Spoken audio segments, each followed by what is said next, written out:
ये दो खास युवा नेता कहां से लड़ेंगे चुनाव। पिछली बार हारे थे, लेकिन फिर भी सपा ने लगाया दांव। अनुराग भदौरिया को चुनावी मैदान में उतारना तय हुआ। पूजा शुक्ला को भी चुनावी जंग में उतारा गया। अखिलेश के रणनीतिकारों को जनता के सामने खुद को साबित करना होगा।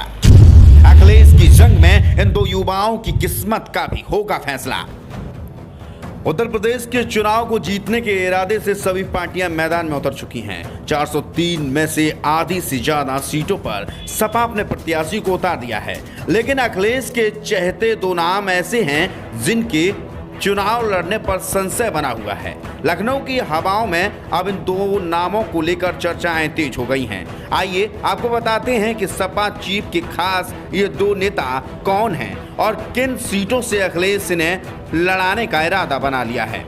दरअसल राजधानी लखनऊ की 9 विधानसभा सीटों को लेकर पेच फंसा हुआ है। सपा ने लखनऊ की अधिकतर सीटों पर अपने उम्मीदवारों का ऐलान कर दिया है। सबसे ज्यादा रोचक दो नाम हैं जिनको लेकर मंथन चल रहा था, लेकिन अब नाम सामने आ गए हैं। अखिलेश के सबसे खास युवा साथी हैं अनुराग भदौरिया, जिन्हें चुनावी मैदान में उतारने की तैयारी हो गई है। दरअसल पार्टी के प्रवक्ता अनुराग भदौरिया को लखनऊ पूर्वी से सपा ने उम्मीदवार बनाया है।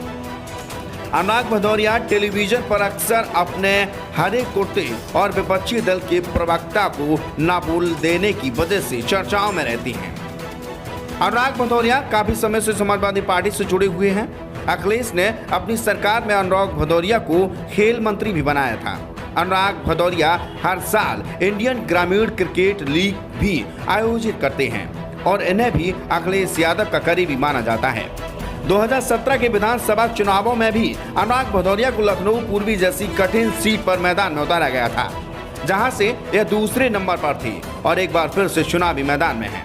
दूसरा नाम उस युवा महिला नेता का है जो पहले कुछ समय से सियासत में सक्रिय हैं। ये नाम है डिम्पल यादव की नजदीकी माने जाने वाली पूजा शुक्ला का। लखनऊ विश्वविद्यालय से छात्र राजनीति की शुरुआत करने वाली पूजा इलाके में करीब 3 साल से सक्रिय हैं। खास बात यह है कि युवाओं और महिलाओं के अलावा बुजुर्गों के बीच भी पूजा लगातार अपनी पैठ बनाने की कोशिश में जुटी हैं। लखनऊ उत्तर प्रदेश विधानसभा सीट पर सपा ने पूजा को अपना उम्मीदवार बना दिया है। माना जा रहा है कि जीत का सेहरा भी उनके सर बन सकता है। पूजा की पैठ जात के लिहाज से पिछड़ी जात के मतदाताओं के बीच तो कुछ खास नहीं है, लेकिन युवाओं के बीच में उनका काफी क्रेज है। इसके अलावा नीरज बोरा से नाराजगी के चलते भाजपा का कोर वोटर जो ब्राह्मण समाज से आता है, वह भी ब्राह्मण युवा होने के नाते पूजा को अपनी पहली पसंद के तौर पर देखता है। तो अखिलेश के नवरत्नों में शामिल ये दो बड़े चेहरे अब चुनावी जंग में कूदने के लिए लगभग तैयार हैं और सपा के नेताओं को उम्मीद है कि पिछली बार ये दोनों नेता जहां से हारे थे, इस बार जीतकर अखिलेश की ताकत बढ़ाएंगे। ब्यूरो रिपोर्ट, मीडिया हलचल।